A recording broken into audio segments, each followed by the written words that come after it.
This is the Fearless Pricing Podcast, where we meet and talk real life pricing experience.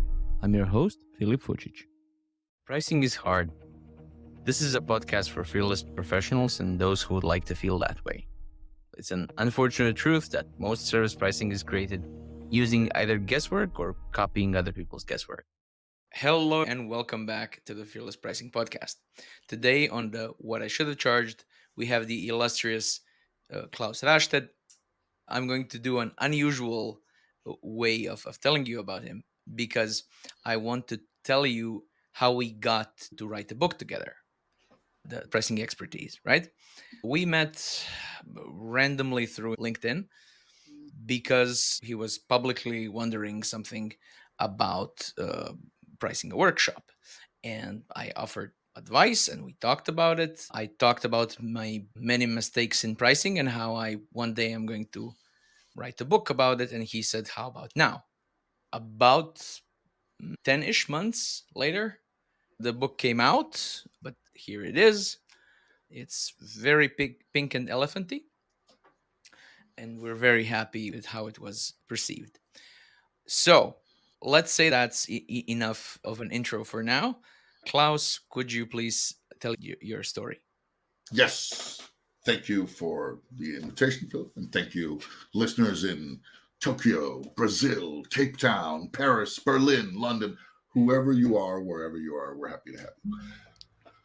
This story takes place some years ago. I was doing a project, my first big project in the Middle East with my business partner at the College of Extraordinary Experiences, Paul Boulencha. And we were supposed to do a live action role play series of events at a water park in Abu Dhabi. The pitch was quite simple from our end. They had a water park, amazing water park, yes, Water World. And by day, it's a water park. By night, 4 security guards would patrol it every night. Nothing would ever happen because it's a safe place. And nobody would be there and no money would be made. So we said, what if we can bring in a revenue stream in the evening that is completely, shall we say, detached from the daily operations, but makes use of the same facilities in a very different way. So completely different target audience, but money and fun. And that way introduce live action role play. So we do an Arabian Legends live action role play experience in the water park because the water park has some quite nice scenery to go with their story about a pearl and magic and blah, blah, blah. So this was a big project and we were really excited about it. It was our first time working together. It was our first time doing a project in the Middle East. And we come down at some point to negotiations about money. What's it going to cost? How are we going to get paid? Is it a one-time thing? Does it have different stages? Is it one price? Is it dependent on contingencies? All the normal stuff. This is where it gets interesting because the hope is, when we're negotiating this, the plan is that we will run a number of events at that water park for a certain number of nights. We're going to go down with a 38-person team for a month. So we're going to run quite a lot of events, test events, and then some semi-open, soft opening events. And then we're going to have most of the month where we're open for the public every evening, more or less. So we look at numbers. What will it cost to produce it? We need costumes, and we need team, and we need hotels, and we need food, and there's promotion, and who covers what costs, all that shebang. I'm drawing this out because I'm leading up to the moment where it starts going wrong, where it starts getting into the Dow's not smart. And sadly, I know exactly when that happened. And the good part is this story has not just one mistake. It has two pricing mistakes, but one of them turned out to be irrelevant because the other was so bad that the first one just didn't matter. The first pricing mistake, the lead up, is we're talking about royalties. What if it all goes crazy and later and they develop it without us and all this sort of, what if we get left behind? What if we're the creative that produces the magic and then it becomes operational and they don't need us anymore? And we're aiming for that. We're trying for that. That's our goal. We have a talk with them, which I will never forget. It's an online meeting, and for some odd reason, I'm out on a boat somewhere, so the sound is bad, and I tell them I'll just sail into a cove, and it sounds like it's a cave, so they think, what the hell is going on with this guy on a boat in a cave? Nobody knows each other at this point, so it's a surreal meeting. And we're talking about royalties, and we say, well, we've looked at it, and they want us to make an offer on what the royalties should be.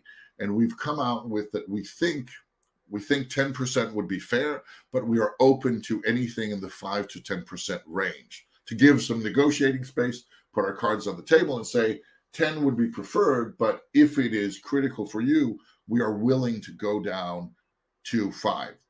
And some might say never put the discount on the table. Others would say, wow, that's a really nice strategy because you make it win-win instead of just win-lose. There are many opinions. And then, being me, I put all the cards on the table. I say, we are looking at 10%, but 5 to 10 is a reasonable range. But if needed, if this is a critical deal breaker that will stop the project, we can actually also go down to 0 and work in a different manner because we want this to happen. And I've used this sort of tactic many times. It never backfires. Everybody's always, no, we have some money and we want to work for the betterment of all of us. And of course, you're being reasonable, so we'll be reasonable. Yes. So the guy at the other end says, okay, so 0, great, moving on. And we couldn't really backtrack from that. But I realized that tactic of putting your trust in the person paying can work very well, but it does require a certain lack of transactional thinking. Because if the other person is thinking transactionally, they just got a better deal and everybody's happy. If the other person is thinking about the relationship, the purpose, the mission, the whatever together, then they'll try to do good by you. Which means that if you use this sort of strategy, do it with people where it's a relationship or where you're trying to build one, not people who just want the cheapest price and don't really care. Because then when you say you can choose between 3 prices, they'll say, I'll take the cheapest one, thank you, goodbye. And this time the cheapest one was 0. So that was the small mistake. And then afterwards, Paul said, Claus, I love your Danish ways, but you're an idiot sometimes. I said, yes. This is hard to argue against. This tactic backfired.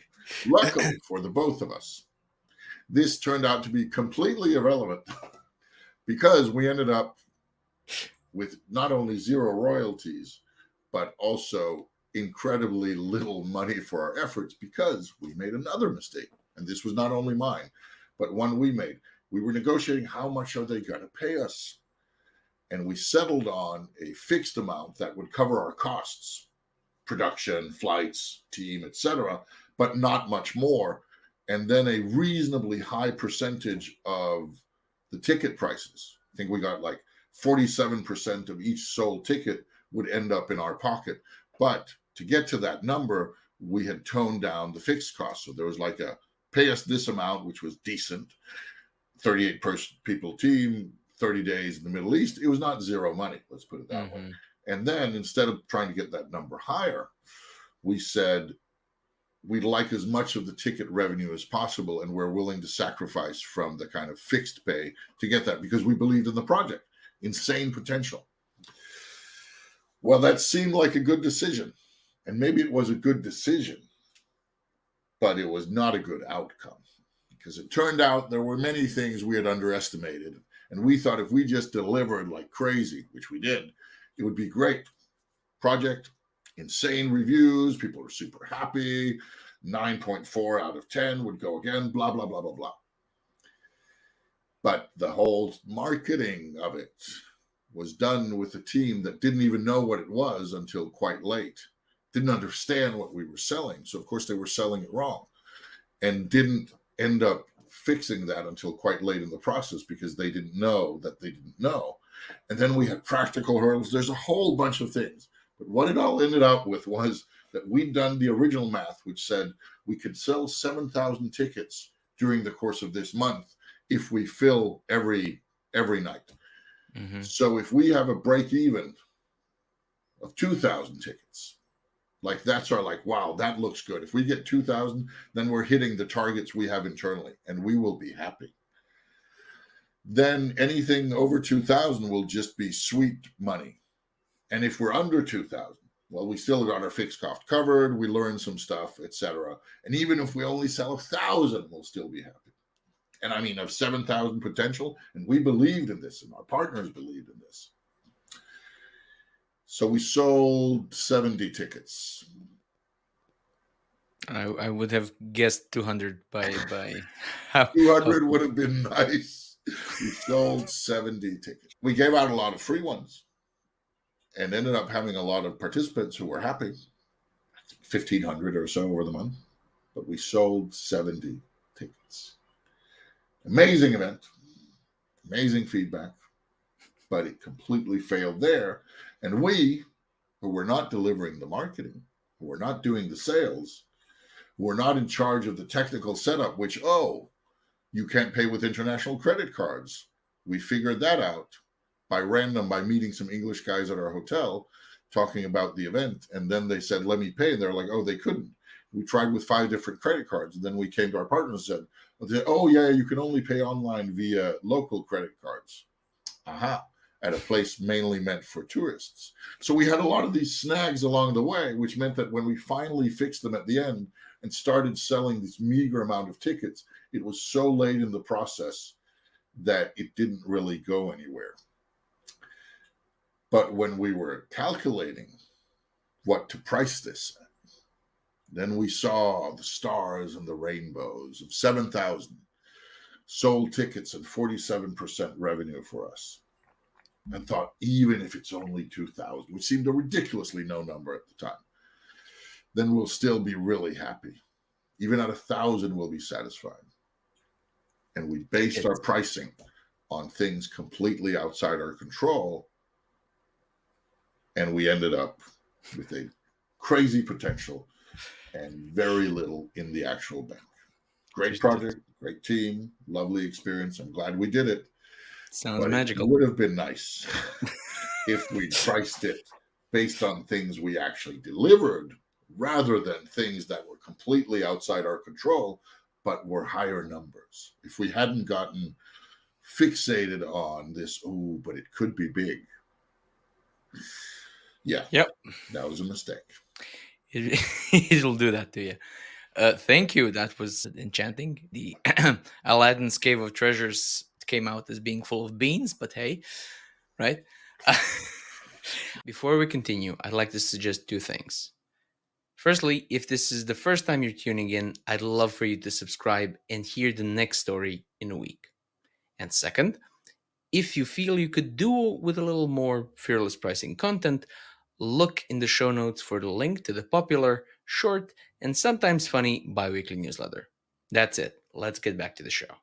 My first company was a prototype board game building company. And I absolutely understand the stars in your eyes calculations. We were a bunch of friends building something that we were good at, and we went for a big show in Essen, Germany, and it worked really well, and we sold everything that we got there. And then we had another partner from Poland, and everything was going great, except that it was very, very hard to work in a way that you get paid like 6 months after the work is done, maybe, because you have to do all of the work, you have to pitch, and then you have to fork up initial production and then send it out and then wait until it's sold. As it may have been viable for one guy doing all of the things. For 8 people, no. I think you hit something there, because luckily we were somewhat in that position. We were balancing cash flow with when were they paying, etc., and when was our team getting paid. But I think you hit something there, that there's so much work that gets done that could have been done by some people who have the passion and the skill and the drive to do it, but who can't because of the payment model, because while having deep pockets allows you to do that, most entrepreneurs have pockets the size of my shirt pockets, which are, oh, non-existent. And that means that's sort of, oh, do the work, you'll get paid 6 months later. It's great if you've got cash reserves. If you haven't, goodbye. Yeah. We were younger back then. And I think I can say we both felt bulletproof. I didn't feel bulletproof. I just really wanted to do the project. I felt like I could do anything, right? If I can have a company like that and employ the people that I love to work with, everything is possible, right? I can do everything on my own. Sooner or later, I just have to, grit my teeth and yeah. And also, I really like how you talked about the transactional view on a client, um, because when you're not used to negotiating in a transactional way, you might fall into a trap that says, I'm going to lay my cards on the table, expecting that the other person will do that too. And just, cut the haggling. Just lay everything out because I don't want to be duplicitous. I don't want to be sly. I don't want to be merchanty. I just want to work, right? I'll do a great job.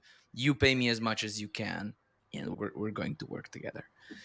But the other side, they can be delicious and calculating, but also sometimes they say whatever they said cannot be their final offer because that would be impolite. I mean, it's impolite to haggle, yes, but on the other hand, it's impolite to come with an offer that the other side can only say yes to, right? So if I hit you with a price and you can and there's no wiggle room, then you in a way have to submit to what I've just offered, which is an impolite thing, right? So the first thing out of the gate is an ultimatum. Really, that's also impolite. So people from those kinds of backgrounds, transactional ones, they don't want to embarrass you by presupposing that your initial offer is an ultimatum, right? Sometimes it's even a sign of respect. You wouldn't be that naive to do that to me. Or so whatever you said initially and however low you went, that must not be it. Unfortunately, when these two things happen at the same time, you get a tragedy Yes. of good intentions and respect. Like I said, of course, the other side could just be transactional. I don't care, but it can also be a sign of It respect. definitely can. So it's my philosophy is to never come out with the last thing that you have to hold on to. Never put an ultimatum out. It's a harsh way of saying it, but that's an ultimatum. If they just can say yes or no, because I've been in I've been in situations where my higher ups expected me to extract a discount of some kind. I had a proper job, and we were doing some big stickers. I had a friend in college who inherited the big sticker business from his dad. We were buddies. He gave me a buddy price, which because I knew my job, I knew it was a buddy price, right? So I present the offer to my finance boss, and he says, "Did you get the discount?" Without looking at it, and I said, "No, it's a buddy of mine. I know it's a good price." No, come on, you know. He didn't say it in so many words, but I'm not paying you to just say yes to an offer and get a discount. So of course I called my buddy. I said, "Listen, the guy didn't look at this. Just send me the same price, inflate it, and then give me a 30% discount." Right. So I presented the same thing to the boss, and he said, "See, I told you you can do it. Yeah. You're great. You're great." I've been in that situation, right? I lose if I just say yes to the first price that you said.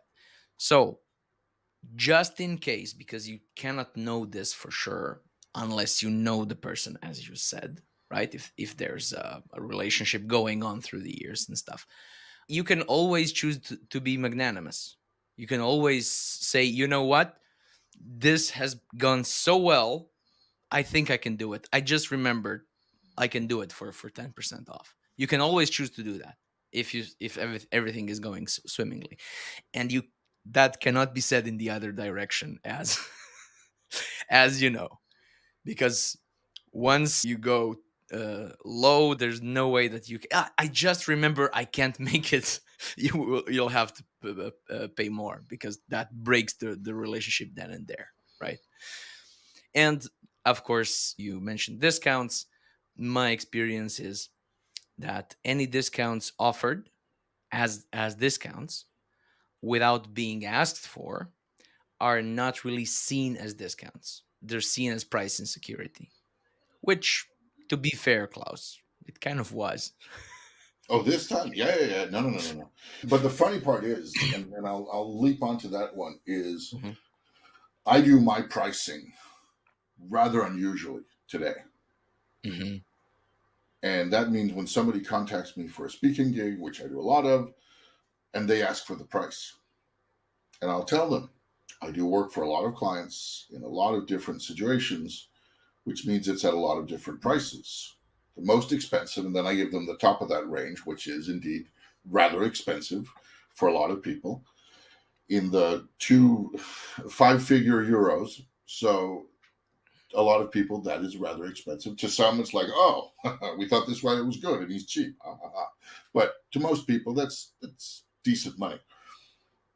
And then I say I also do things cheaper, because sometimes people have budgets and they can't make that work. And I even do it for free if there's no money. So here's the deal: you tell me what you have, and we'll do it for that. And if you say 8,000, we'll do it for 8,000. I'll smile. And if you say 3, we'll do it for 3, and I'll smile. If you say 14, I'll do it for 14, and I'll smile. But the only requirement I have is, if you don't have any money, then at least you buy me a good dinner. And they always laugh, and then they say, oh, that's really nice to hear. And they either say, some of the time they say, that's really nice to hear, because we have no budget, but of course we'll buy you a nice dinner and pay flights and hotels, etc. And really nice to work with you. And that happens. But most of them say, oh, that's so nice to hear. Our budget is 6,000, or our budget is 12,000, or our budget is whatever it is. And suddenly the trust level has just gone from here to here, Yeah. because I've taken one of the most important things in building a new professional relationship: is whose money goes where, how much, and are we happy with it? Oh, that's nice of you. Okay, we'll treat it gently. And this is if I feel people are not trying to rip me off. Yeah. The moment I feel they're going like the 0% guy from that conversation, who we don't know, he might just have been respectful. I think not, but he might have been. I wasn't. Wasn't suggesting that. No, no, but hopefully he was. Hopefully, it's always good to have a what could have made this okay, and maybe he was being respectful. Let's look at the past that way. Okay. But the moment I feel people are trying to rip me off or take advantage of me, then I don't do it that way. Then I give them a price that's a walk away price. Because if it's, to me, there are two kinds of pricing negotiations.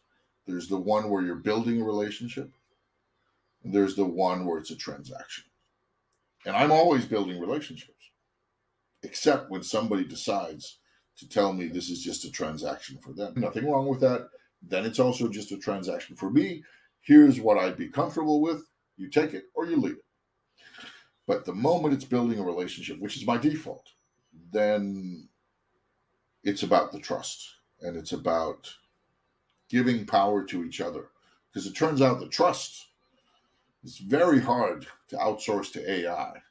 It's very hard to be undercut on trust. You can be undercut on price. You can be Yeah. outmaneuvered on quality, on speed, on all sorts of things. But trust, that's tricky. Once you have somebody's trust, they're not going to immediately go to somebody else who's cheaper unless they have trust there as well.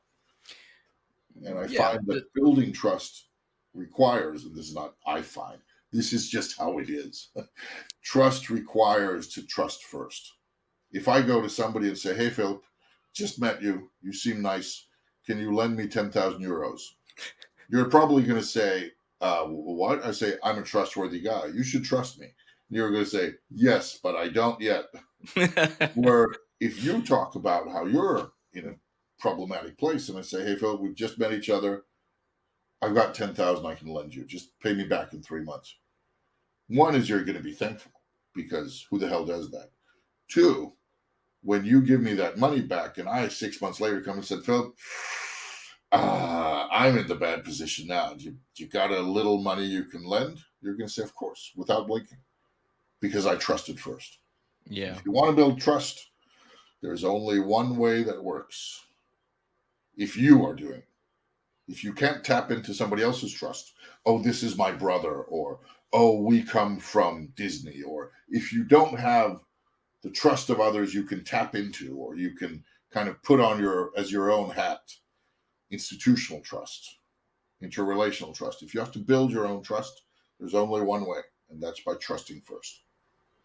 And I do that in pricing, and I'm not sure Yes. it works everywhere, but it works somewhere. I can see that. Building each other and transactional. I think we spoke about it once. It's growth work or sustaining work in my vocabulary, right?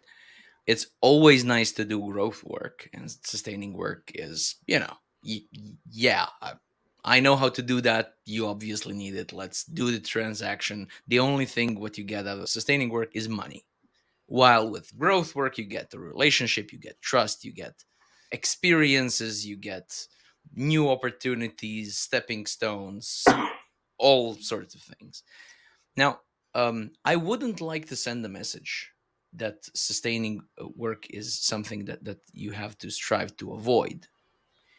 It's just a different beast to price, because who knows what you're going to get out of growth work. But from a transactional sustaining, you know what you're going to get. I know that we are co-writers, so we should agree on everything. We really don't. But I'm Theoretically. going to flip that and say, if there's one thing that I've found out with doing more and more expert work and less commodity work, Hmm. it is that I never know what is sustaining work and what is growth work. Because a random LinkedIn conversation, the random guy, and saying, why don't I help you make that book dream come alive? Let's do it together. And that guy saying, you know what? Let's do that together and make it come alive. If I'd been looking at it as possible sustaining work, who's this weird guy from Croatia? Yes, I could charge him to be his book coach. Yes, I could do all that. Then A, we'd probably not have a book. And B, how the hell do I know where this is going to take us in 3 years? This is just us. And I have a ton of these, and I'm not going to waste our time here with a ton of crazy stories. But the random factor, the chaos factor, I have seen that in my professional life. The higher I got in kind of grades and money and where I'm going, the more the chaos factor has played in. Because that guy you just met somewhere who's obviously just sustaining work, like he's asking you if he can buy a cigarette from you while you're standing at the deck of the cruise ship in the Mediterranean, and he'd like to give you €1 for your cigarette. And you take the euro, you give the cigarette, it's over. Or you give him the cigarette and say, you know what? If you've got a minute, I'll give you a cigarette, but I'll trade it for a story. But come here and tell me something interesting. Then that guy goes back to his cabin, and it turns out his wife is the CEO of an Italian company that produces furniture.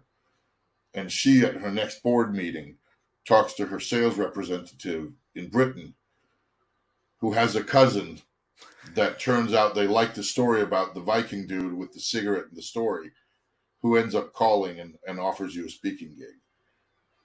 And I've not done the cigarette thing, but some of my stories are just as convoluted and weird before going from random action to money appearing. So I agree, sustaining work, complete agreement on it.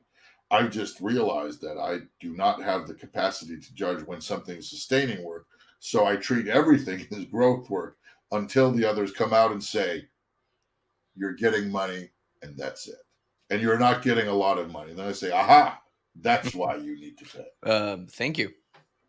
I can see that with random people. And as you said, sometimes you have to decide to price something in such a way because your bills need to be paid. Yes. And like I said, you can always later on decide to be magnanimous. But most people that I talk to can't afford to give everybody the benefit of the doubt. And Neither can I, to be fair.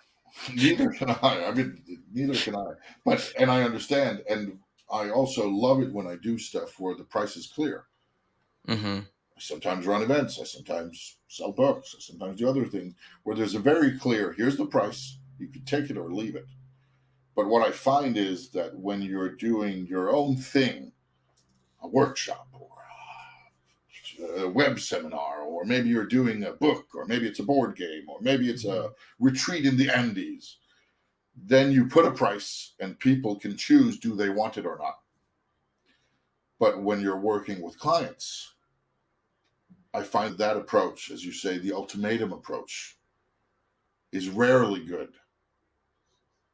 And then how far down you end on the Klaus crazy scale of here's the hard thing.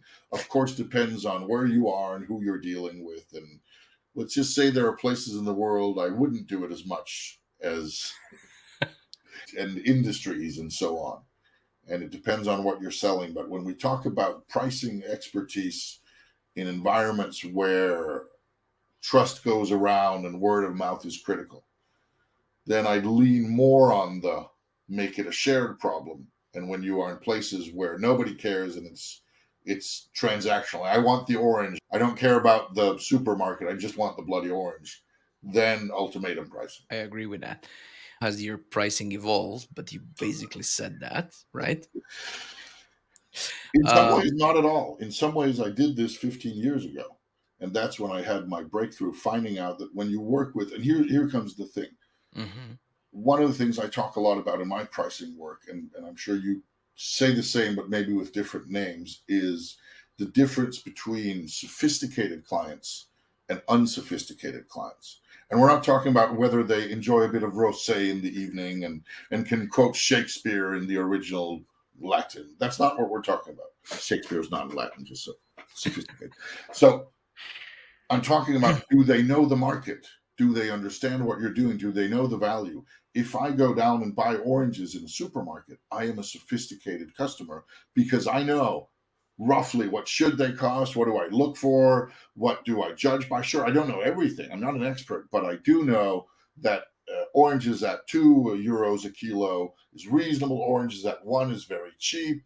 Oranges at 5 is, whoa, that's luxury oranges. Oranges at 50, that's either somebody trying to disrupt the market or just mad.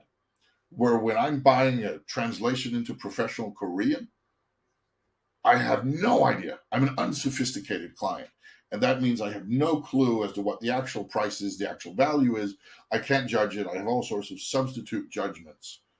And I only look at how are they presenting and what does my own budget say, all these sorts of things.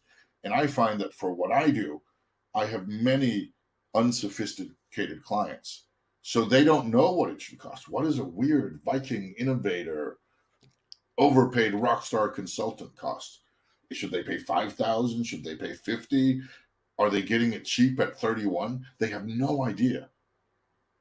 Which means that I can't use that to argue. If I'm telling somebody you're getting this Ferrari cheaply at 200,000 euros, and they're used to cars that cost 100 euros, then they don't understand it's cheap, even if I do. And it doesn't matter what I know. Absolutely. There's another level to it. So I know a translator actually who prefers clients who have already been burned by cheap translation. That makes So them more sophisticated. Yes, because they yes, know now though a that's little what I bit want. better. So I usually call them veterans as opposed to rookies. So somebody first time buyer, motivational speech or a workshop is an unsophisticated buyer or a rookie because firstly they don't know what they don't know, so they don't see a fraction of the value, and also they can't really tell an amateur from a professional because they've never been burned by an amateur. And in fields of expertise, there's simply a big difference between um, a workshop and a workshop. There's a bigger difference between those than a car wash and a car wash, right? You can get good service and bad service in any sector, but having a good surgery and a bad surgery is a very very big difference. Right? A workshop may seem less serious, but it's usually not. It just doesn't have so many visual clues that something went horribly wrong, right? Because of these big differences, it matters more who does the service. Somebody should write a book on that. Oh, wait a minute. What page are we quoting right now? But yes, I of course agree completely. I think about 8ish. Yeah, I know. We also had a handy illustration for this. We had a handy illustration for everything. There's 40 illustrations. It's basically a children's book within the weird field of pricing expertise that we wrote the book on, because things work completely differently when you're a decently sized company. And the other day I was thinking about defensible prices. So how do you set the price so that you don't have to immediately change it because a client says, yeah, but I can get that for 50% less. In a conventional field, for a conventional company, this would mean lawyers, right? You have some rights that you can defend in courts. It would be an amazing brand that will just elevate you, or something like that. None of these things are open to us. We have brands, but they're not known by everybody, and they shouldn't be known by everybody. They're not for everybody, right? Usually the other side's lawyers vastly outnumber our own staff, which is usually just us. So those are not the routes that to achieve something like that. If everybody understands that you're an authority on this, then they're not going to say, yeah, but there's the kid on the next block that will do it practically for free. And this is why I think it's important to talk about the rules within the fields of expertise. And I think if we're going to take that brilliant truth and add on a plus one for all of our listeners out there who may think, okay, but how do I do that? So there are many ways of doing that. But one of the ones that I find super effective and that I often counsel people to do, you're a brilliant example of that yourself, Phil, is narrow down what you're doing. Because if you go out and say, I'm Klaus, I sell business, not the biggest authority in the world on that. If I say, I help French companies with business, it's a little better. If I help French startups who've gotten VC funding and are looking to expand into the Chinese market, now suddenly I don't need a lot of authority to be, I need it on that exactly. And if somebody creates a company that says, we are a company that serves to provide life advice for Claus Raasted, that's me, I would at least check out their website. Even if I'd never heard of them, I'd say, like, okay, these guys are my guys. They're working for me. And of course, rarely is it the case that you can build a company on serving one individual. Mm-hmm. But if you're serving a group, you're saying, your translator friend, I serve clients who've already been burned. I do translation, not just clients, translation for clients who've already been burned by cheap translators. That is brilliant because it means 99.9% of the globe doesn't care, couldn't care less. But of those who do, that's me. Yeah. That is me as a client, and I know this guy and he understands my problem because, yes, I've been there. I want that. It sounds counterintuitive, as many of the things that we wrote about do, because, wouldn't you like to have a larger market? But I usually say, if I now offered you an amazing deal on a little brown bottle with some smelling liquid that cures all ills from cold to cancer, would you be eager to buy it? Probably not. It has maximum target market. Everybody could use this, yes, and nobody will. So if you wouldn't, uh, um, I think the old alchemists called it panacea, right? If you wouldn't buy a panacea, why would you try to sell it, right? Bingo. Klaus, thank you very much for this conversation. Tell me, where can people find you and your work? There's only one of me, for better and worse, and that means a Google search for my name will lead you down a rabbit hole of epic proportions, stretching into all sorts of different weird fields, whether it's relationship advice or ruby hunting in Greenland or something that actually has to do with pricing. Google my name, you'll find me. Whether you want to keep looking after, that's completely up to you. Thank you very much. And thank you, everybody. This was a very welcome change of pace. And see you next time on What I Should Have Charged.